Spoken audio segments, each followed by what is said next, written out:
Captain Elena Vasquez stood on the bridge of the orbital station New Horizons, watching her screens with growing disbelief. The massive shape emerging from hyperspace was unmistakably human in design, angular, brutal, and scarred by countless battles. The ship's hull bore the familiar eagle and star insignia of Earth's old colonial defense force, but the vessel itself was ancient, predating anything in their modern fleet by at least 2 centuries. Identification confirmed, reported Lieutenant Chun from the communications station.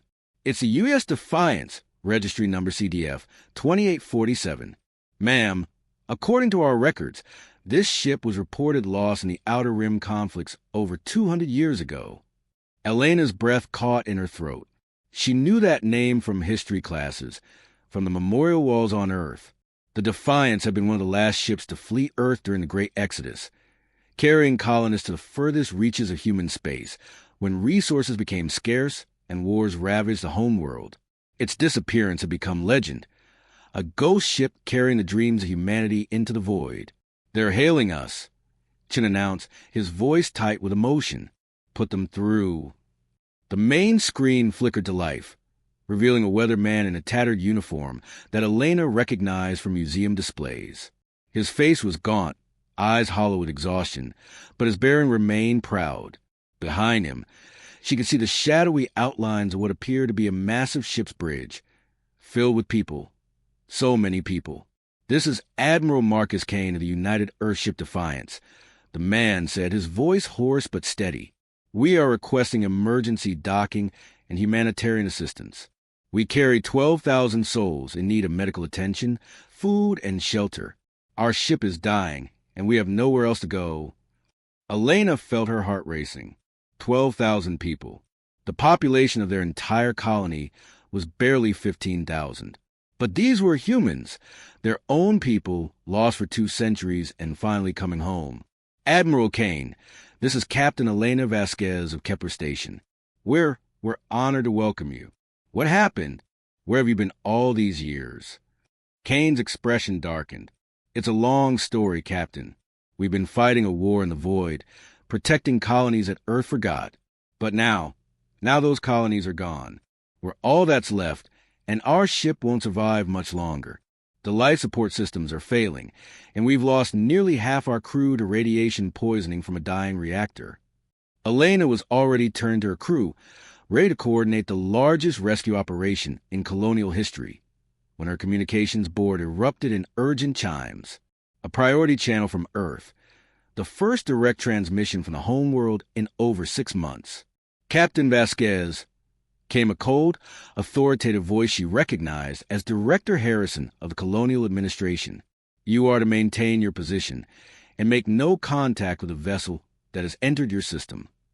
Director, with respect, this is a humanitarian crisis. 12,000 people need our help." "Those are not our people," Harrison interrupted, his voice cutting through the static. "The vessel you're seeing carries criminals, terrorists, and enemies of Earth's government. They were exiled for good reason, and that exile stands. You are forbidden from providing any assistance." Elena stared at her screen in shock. Around her, the bridge crew had gone silent, all eyes fixed on the communication panel. On the main viewer, Admiral Kane was still waiting for her response, unaware of the conversation taking place on Earth's encrypted channel. "Director, these people carry Earth identification. They're flying under Colonial Defense Force colors. They're our people." "They are not." Harrison's voice was ice. "Captain, you have your orders. The Defiance and everyone aboard her are considered hostile entities. They are not to be assisted, harbored, or given safe passage. Any colony that defies this order will lose Earth's protection and support. The decision is final." The channel went dead, leaving Elena staring at a blank screen. Around her, she could see the shock and confusion on her crew's faces. These were people who had grown up hearing stories of Earth's greatness, who still looked to the homeworld for guidance and support. The idea that Earth would abandon its own people was incomprehensible. "Captain?" Chen's voice was barely a whisper. "What do we do?" Elena looked back at the main screen, where Admiral Kane was still waiting patiently for her response. Behind him, she could now see more clearly the desperate faces of his crew, Men and women who looked like they had been through hell and somehow survived. Children pressed against the viewport, their eyes wide with hope at the sight of the orbital station. 12,000 people. 12,000 human beings who had somehow survived 2 centuries in the void, fighting battles that Earth had apparently chosen to forget. And now Earth was calling them enemies. Elena's hands clenched into fists at her sides. She thought of her daughter sleeping safely in the colony below, of the comfortable life they had built in this distant system under Earth's protection. Everything they had was thanks to the homeworld support. Their technology, their trade routes, their defense against the unknown dangers of deep space. But she also thought of the children on that dying ship, of the exhausted faces of people who had given everything for colonies that no longer existed. How could Earth simply cast aside its own people? Admiral Kane, she finally said, her voice steady despite the storm raging in her mind. We're checking our docking capabilities. Please stand by. Kane nodded gratefully. Thank you, Captain. We can wait a little longer. We've been waiting 200 years to come home. As the transmission ended, Elena turned to face her crew. The bridge was silent except for the hum of electronics and the distant sound of the station's life support systems. Outside the viewports, the battered hull of Defiance hung in space like a monument to human endurance, carrying the hopes and dreams of 12,000 souls who had been declared dead to their own species. The choice before them was impossible, and Elena knew that whatever decision they made would change everything, not just for their small colony, but for the very meaning of what it meant to be human in a galaxy that seemed determined to tear them apart.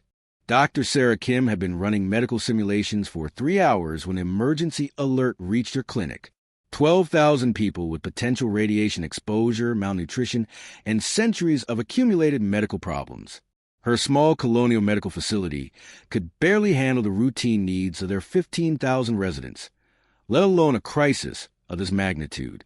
But as she studied the data streaming from the Defiance's sensors, what shocked her wasn't the scale of the medical emergency. It was the sophistication of the ship's life support systems. These weren't the primitive technologies she'd expected from a 200-year-old vessel. The ship showed signs of continuous upgrade and maintenance, with some systems that appeared more advanced than anything in the colonial fleet. Captain Vasquez wants to see you, her assistant announced over the intercom. Priority meeting in conference room A. Sarah found herself facing not just the captain, but the colony's entire leadership council. The tension in the room was thick enough to cut.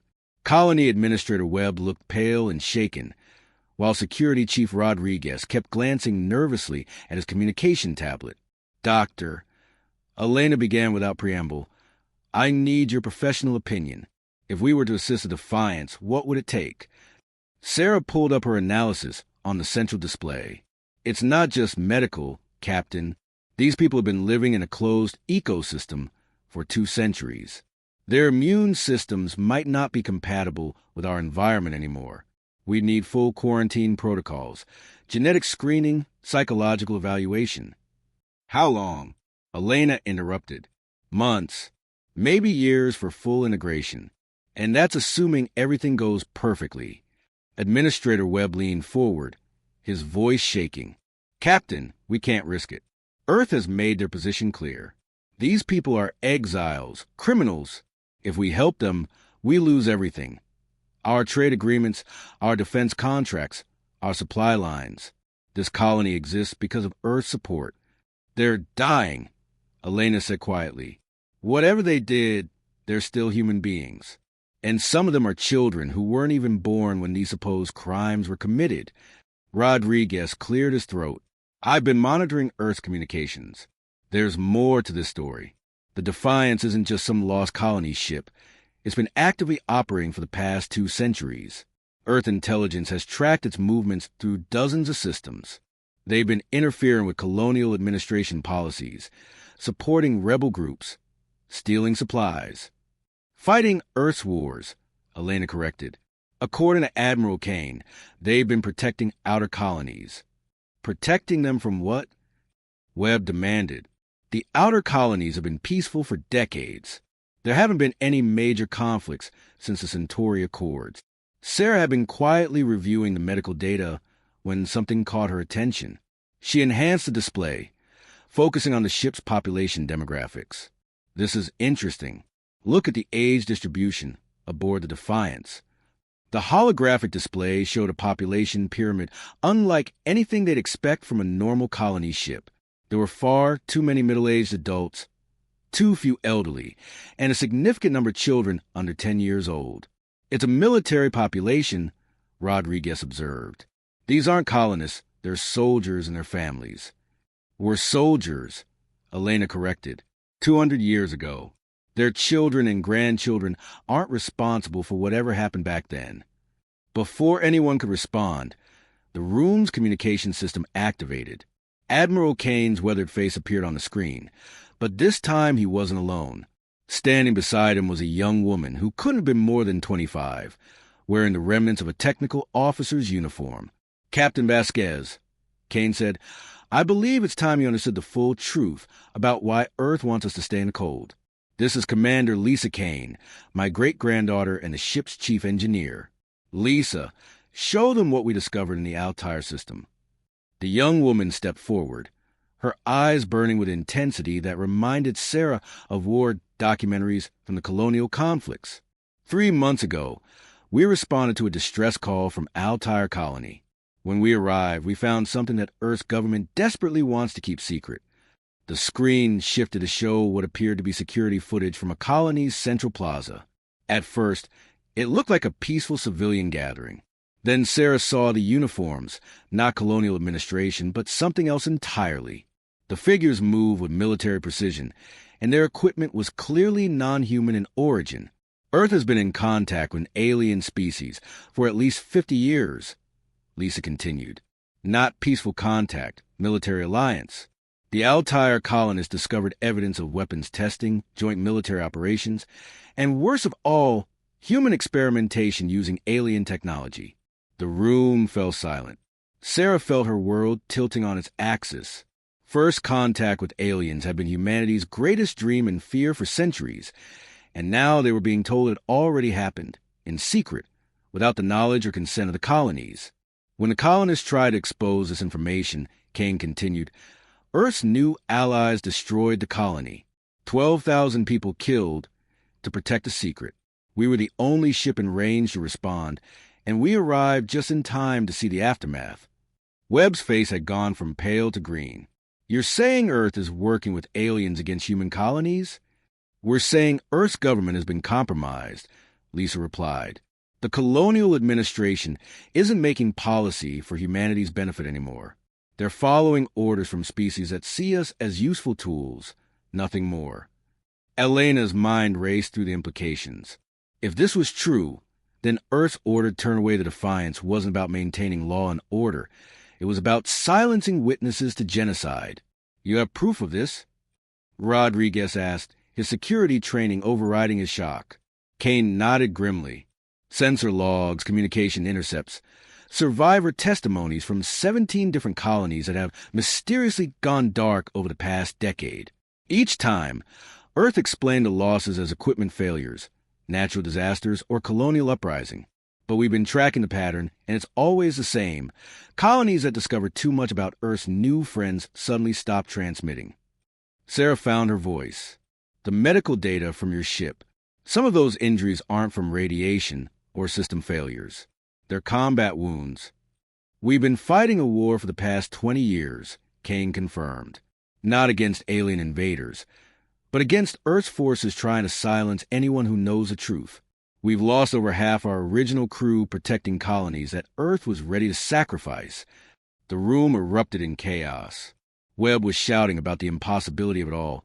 Rodriguez was demanding more evidence, and Elena was staring at the screen with a look of growing horror and determination. Captain, Kane said quietly, his voice cutting through the noise, we're not asking you to take our word for it. We're asking you to look at the evidence and decide for yourself whether the Earth you've been serving still represents humanity's best interests. But decide quickly. Our reactor is failing, and if we can't dock soon, 12,000 witnesses to Earth's darkest secret will die in the cold of space. The transmission ended, leaving them staring at a blank screen and facing a choice that would determine not just the fate of one colony, but possibly the future of human independence in the galaxy. Chief Engineer Marcus Torres had been working in the station's power core for 18 hours straight, running calculations that should have been impossible if they were going to dock the Defiance, and the captain seemed determined to try. They needed to reroute nearly 40% of the station's power grid to support the massive ship's failing life support systems. But as he worked, Marcus couldn't shake the feeling that someone was watching him. The colonial network had been unusually active since the Defiance arrived, with data packets routing through channels he'd never seen before. When he tried to trace the connections, they led to dead ends and encrypted nodes that responded to his queries with polite access denied messages. "Torres to bridge," he called through his communicator. "Captain, we got a problem down here." Elena's voice crackled back immediately. "What kind of problem, Chief?" "The kind that suggests we're not the only ones making decisions about that ship. Someone's been monitoring our systems. Deep-level access, the kind that requires administrative codes I don't have. And get this, the monitoring started 3 days ago, before the Defiance even entered our system." The line went silent for a long moment. When Elena spoke again, her voice was tight with controlled anger. "Are you telling me Earth knew that ship was coming?" "I'm telling you someone with Earth-level access has been watching us for days, and now they're actively interfering with our systems. Every time I try to isolate power for emergency docking procedures, the safety protocols reset themselves. We're being sabotaged, Captain, from the inside." Marcus could hear muffled conversations in the background before Elena came back on the line. "Chief, I need you to document everything you're seeing and send it to Dr. Kim's secure terminal. And Marcus, keep this between us for now." As Marcus compiled his evidence, his personal terminal chimed with an incoming message. The sender was listed as unknown, but the message header carried authorization codes that made his blood run cold. Codes that belonged to Earth's Internal Security Division. "Chief Engineer Torres," the message began, "you're ordered to cease all preparations for docking procedures with the hostile vessel. Any attempt to provide power or life support to the target will be considered an act of treason against Earth and the colonial administration. Compliance is mandatory. Failure to comply will result in immediate termination of colonial status and personal prosecution under martial law.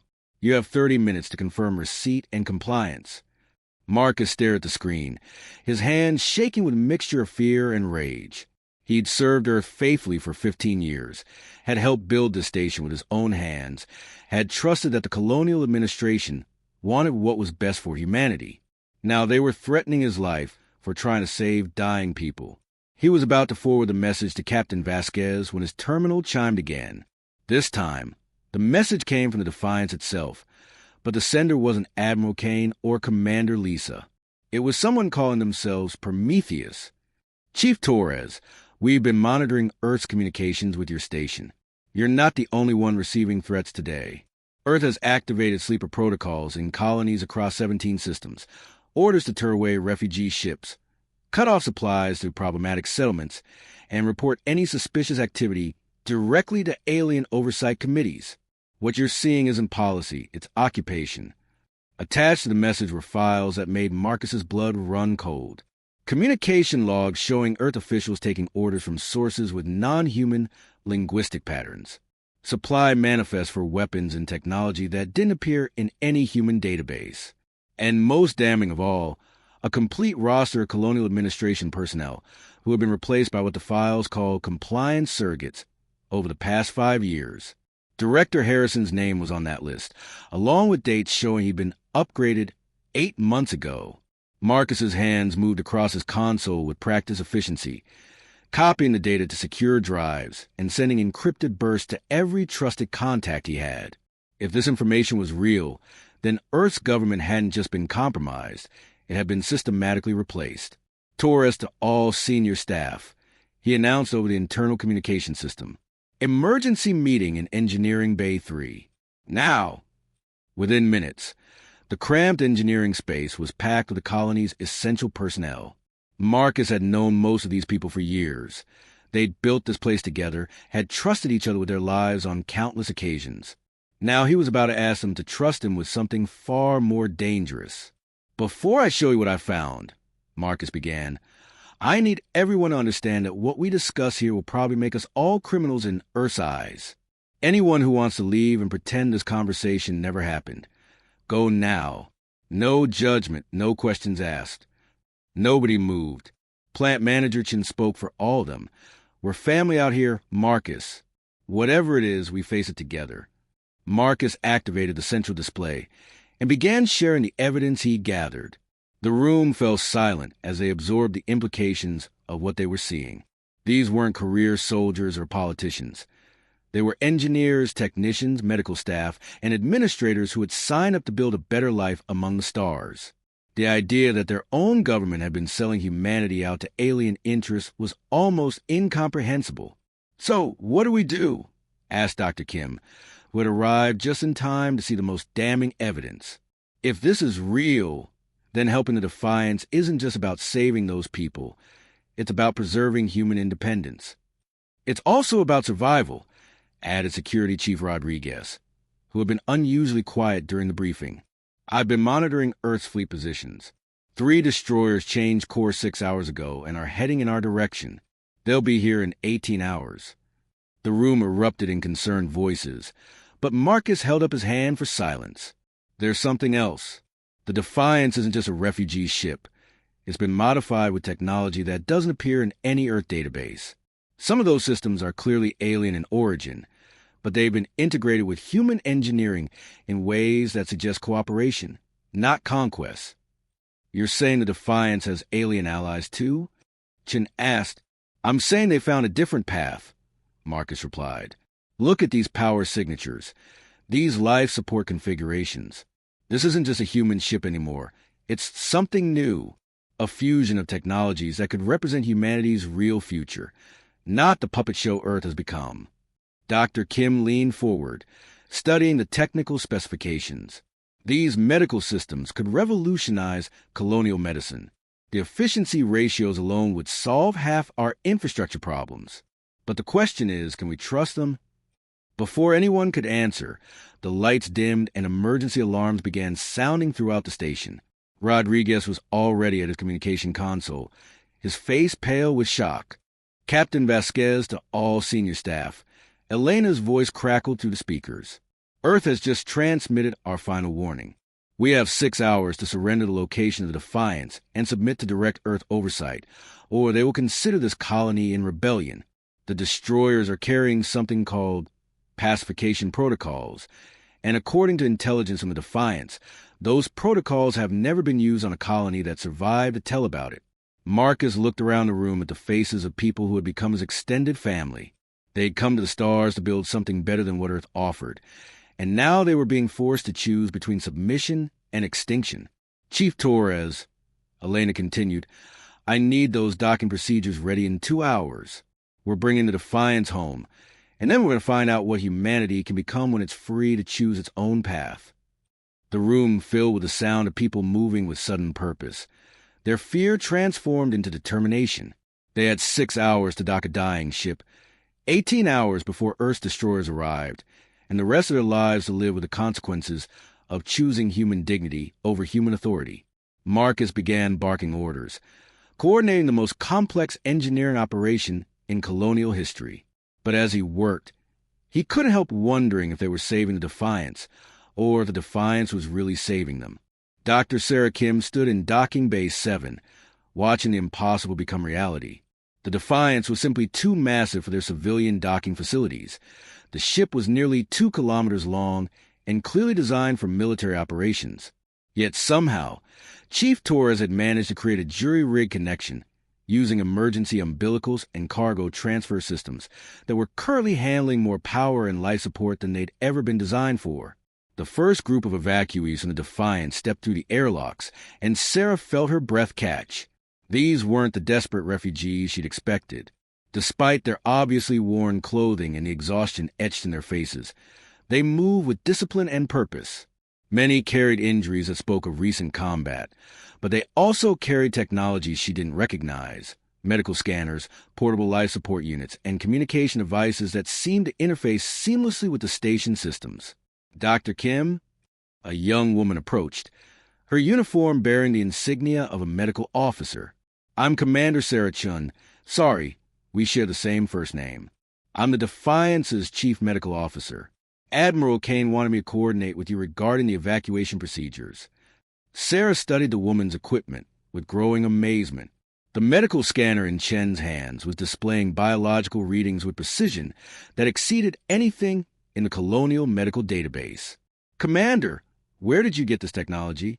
Chen's expression grew guarded. "It's a long story, Doctor, but the short version is that not all alien species see humans as potential slaves. Some see us as potential partners." Before Sarah could ask more questions, her personal communicator erupted with an emergency alert. Captain Vasquez's voice filled the bay. "All senior staff to the command center immediately. We have incoming visitors." The command center was chaos when Sarah arrived.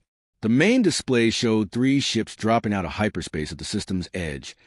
Earth destroyers moving with a deadly precision that had made the Earth fleet fear across the galaxy. But they weren't alone.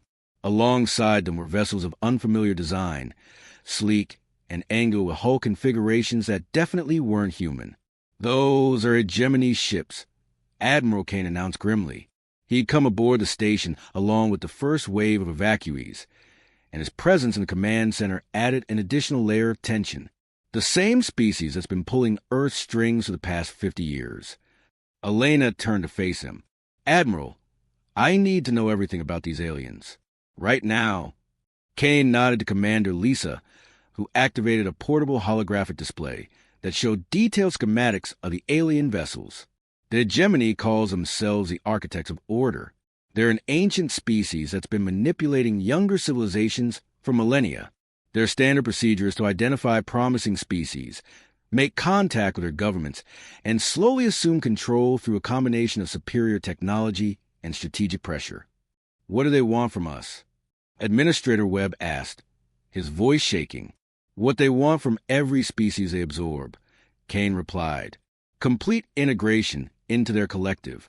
Humans become useful biological components in their empire, but we lose any pretense of independence or self-determination. They've done this to at least 40 species that we know of." The display shifted to show what appeared to be hybrid creatures, beings that had once been recognizably alien, but now showed signs of technological augmentation that matched the ship designs. This is what happens to species that fully integrate with the hegemony. They retain their biological forms, but their minds become part of a collective consciousness controlled by the architects. Sarah felt sick, and Earth's government agreed to this. Earth's government was infiltrated and replaced, Lisa explained. The process takes decades, but eventually every key position is filled by either hybrid agents or humans who've undergone voluntary neuromodification. What you think of as a colonial administration has been a hegemony puppet state for at least 20 years. The main display chimed with an incoming transmission. Director Harrison's familiar face appeared, but something was different about his eyes. They held a cold intelligence that seemed to look to them rather than at them. "Captain Vasquez," Harrison began, his voice carrying an odd harmonic undertone, "you have violated direct orders from Earth Command. The hostile vessel will be surrendered immediately, and all colonial personnel will submit to compliance evaluation. Resistance will be interpreted as rebellion against lawful authority." "Director," Elena replied carefully, "we're dealing with a humanitarian crisis. These people need medical attention. These people are criminals and enemies of ordered civilization," Harrison interrupted. "They carry dangerous ideologies and prohibited technologies that threaten the stability of human space. The architects of order have graciously agreed to assist Earth in maintaining peace and security, but they require absolute compliance from all human settlements." Sarah noticed that Harrison hadn't blinked once during his entire statement. Around her, she could see the same realization dawning on the other senior staff members. This wasn't Director Harrison anymore, at least not entirely. "The 3 vessels approaching your station carry pacification teams equipped with neuromodification technology," Harrison continued. "Colonial personnel who submit voluntarily will retain their basic biological functions and be assigned useful roles within the new order. Those who resist will be processed for raw neural material." The transmission ended, leaving them staring at a blank screen and the approaching alien fleet. "Processed for raw neural material," Webb repeated in a whisper. "They're going to turn us into biological computers." Kane nodded grimly. "That's their standard procedure. The hegemony doesn't waste resources. Every captured human becomes part of their collective intelligence network. Elena turned to face the assembled staff. Options. We can't fight 3 destroyers and alien ships with civilian station, Rodriguez said. Our defensive systems were designed to handle asteroids and solar storms, not military assault. We can run, Torres suggested. Pack everything essential and evacuate to the Defiance. The ship's modified with alien technology. Maybe it can get us out of the system. And go where? Webb demanded. If Earth's been compromised, where can we hide that they won't find us? Kane stepped forward. There are other human settlements that have broken free of Earth's control. Independent colonies, refugee fleets, even some Earth ships that refuse their orders when they learn the truth. We've been building a network for decades. Humans who refuse to be absorbed into someone else's collective. Sarah was studying the medical data from the Defiance when something caught her attention. Admiral, these biological readings from your crew, they're showing genetic.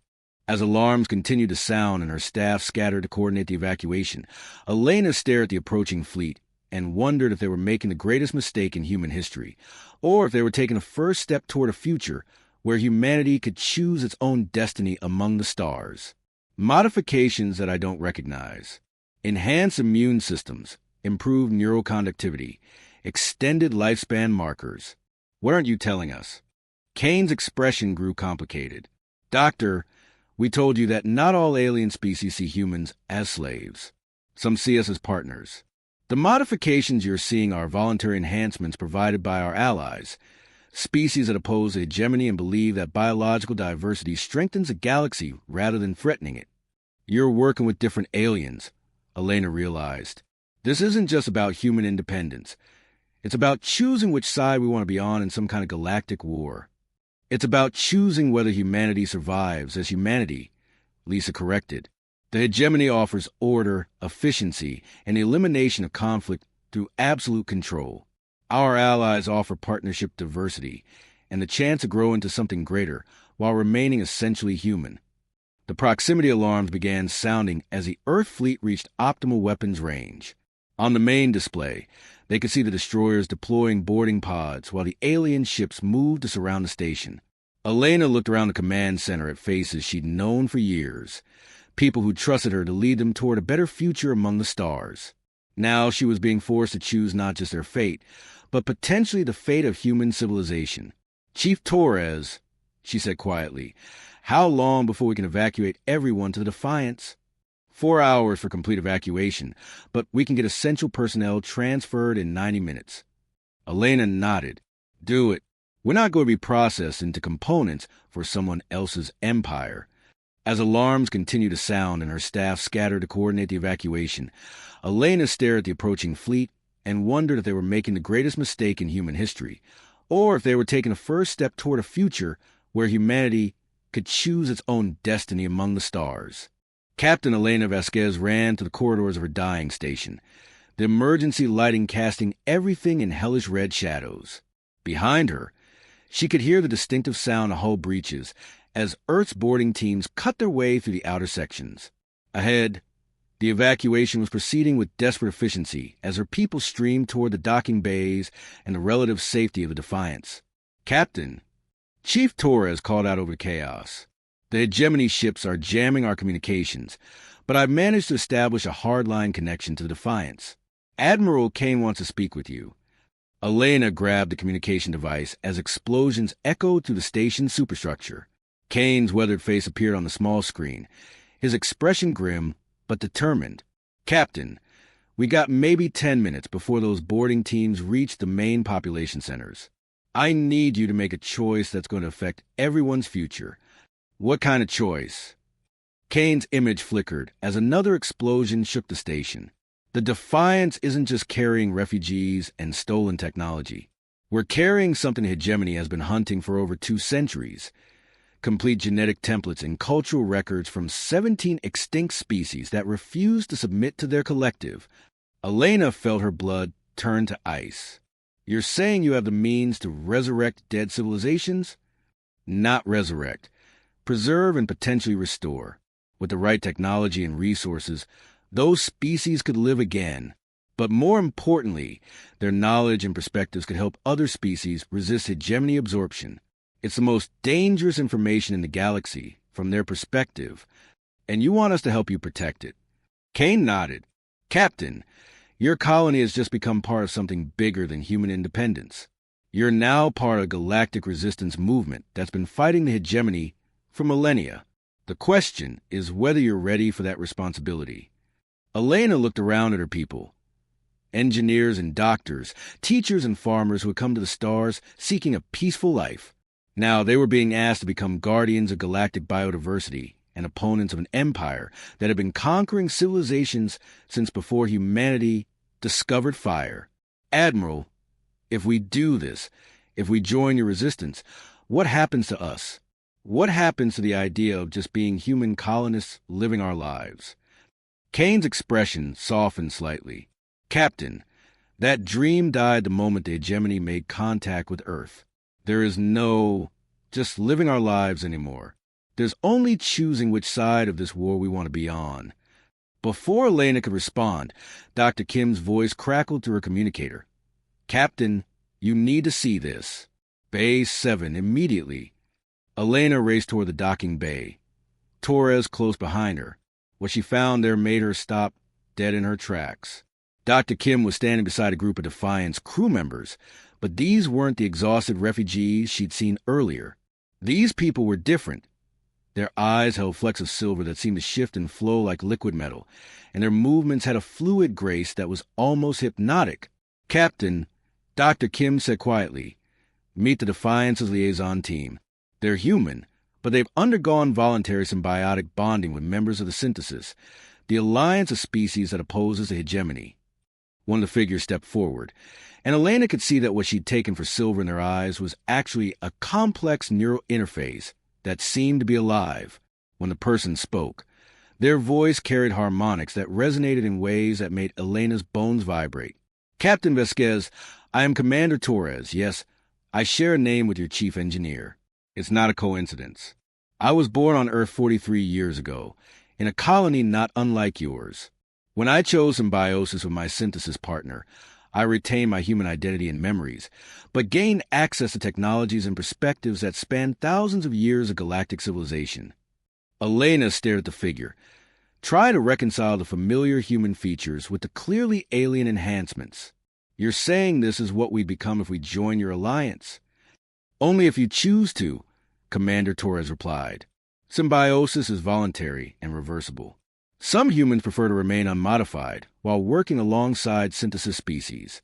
Others choose temporary partnerships for specific missions. A few, like myself, have chosen permanent bonding because we believe it represents the future of biological consciousness in the galaxy. The station shook again, more violently this time. Through the viewports, Elena could see Earth-boarding shuttles docking with the outer sections of the station. In minutes, the boarding teams would reach the civilian areas where families were still evacuating. Captain, Chief Torres said urgently, we're out of time. Do we finish the evacuation and run, or do we make a stand? Elena looked at the faces surrounding her, her own people, the refugees from the Defiance, and the hybrid human-alien figures who represented a future she couldn't have imagined hours earlier. All of them were waiting for her decision, but she realized that the choice wasn't really hers alone. Dr. Kim, she called out, medical assessment. If our people choose symbiosis, what are the risks? Unknown, Kim replied honestly. But based on the biological data I've analyzed, the synthesis modifications appear to enhance rather than replace human biology. Extended lifespan, improved disease resistance, enhanced neural processing power. The risks appear minimal compared to what the hegemony is offering. Elena activated her colony-wide communication system, knowing it might be the last time she addressed her people as their captain. All colonial personnel, this is Captain Vasquez. In approximately 5 minutes, Earth forces are going to reach the civilian areas of this station. We have 3 choices: surrender and submit to neuromodification by the hegemony, evacuate to Defiance and become refugees in a galactic war, or stand and fight as part of an alliance of species that refuse to be absorbed into someone else's collective consciousness. She paused, looking around at the faces in the docking bay. "I can't make this choice for you, but I can tell you that the Earth we've been serving no longer exists. What's coming through those airlocks isn't human anymore, and what they're offering isn't life. It's existence as components in a machine that spans a galaxy." Elena took a deep breath. "Anyone who wants to leave, go now. Anyone who wants to fight for the right of all species to choose their own path, stay and help us defend the station." The response was immediate. Rather than fleeing toward the evacuation ships, Elena's people began moving toward the weapons lockers and defensive positions. Engineers grabbed plasma cutters and welding equipment. Medical staff prepared emergency treatment areas. Even the teachers and administrators found roles in the impromptu defense.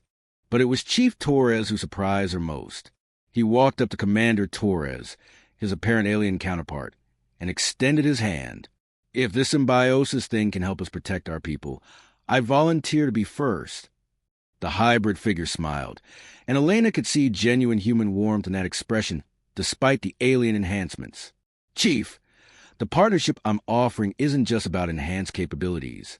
It's about joining a consciousness that spans species while retaining your individual identity. You'll still be Marcus Torres, but you'll also be part of something larger that's been fighting for biological diversity since before your species developed language." Elena watched as Chief Torres nodded and allowed the hybrid commander to place a hand on his forehead. The transformation was subtle but immediate. Silver threads appeared beneath Torres' skin, flowing along his neural pathways, and when he opened his eyes, they held the same shifting metallic flecks she'd seen in the others. "How do you feel?" Elena asked. Torres smiled, but now his smile carried depth of experience that seemed to stretch across centuries. "I feel human, Captain, but I also feel connected to something magnificent. And I know exactly how to turn this station into a fortress that Earth's destroyers can't crack." The boarding teams breached the final security barrier just as the first wave of volunteers completed their symbiosis transformations. What followed wasn't the quick subjugation the hegemony had expected, but the beginning of humanity's first victory in a war they were only now learning they'd been losing for decades. As Elena watched her people, enhanced but still recognizably human, coordinate defenses with technologies that span multiple species and civilizations, she realized that the Defiance hadn't just brought them refugees and alien allies. It had brought them a choice that would echo across the galaxy: submit to an empire that demanded uniformity, or join an alliance that celebrated the infinite diversity of conscious life. The battle for Kepler Station lasted 3 days. When it was over, Earth's destroyers were fleeing toward the hyperspace limit, carrying word back to their hegemony masters that humanity had chosen a side in the Galactic War. The colonial station had become the first human settlement to openly declare independence not just from Earth, but from the entire philosophy of forced assimilation that the hegemony represented. Elena stood in the command center that had been rebuilt with hybrid human synthesis technology, watching as more refugee ships arrived from across human space. Word was spreading that there was a place where humans could choose their own evolution, where they could remain human while becoming something greater. The Defiance still hung in space beside the station, but it was no longer a dying ship carrying desperate refugees. It had become the flagship of humanity's contribution to the Synthesis Alliance, carrying the genetic templates of extinct species and the dreams of humans who refused to become components in someone else's machine.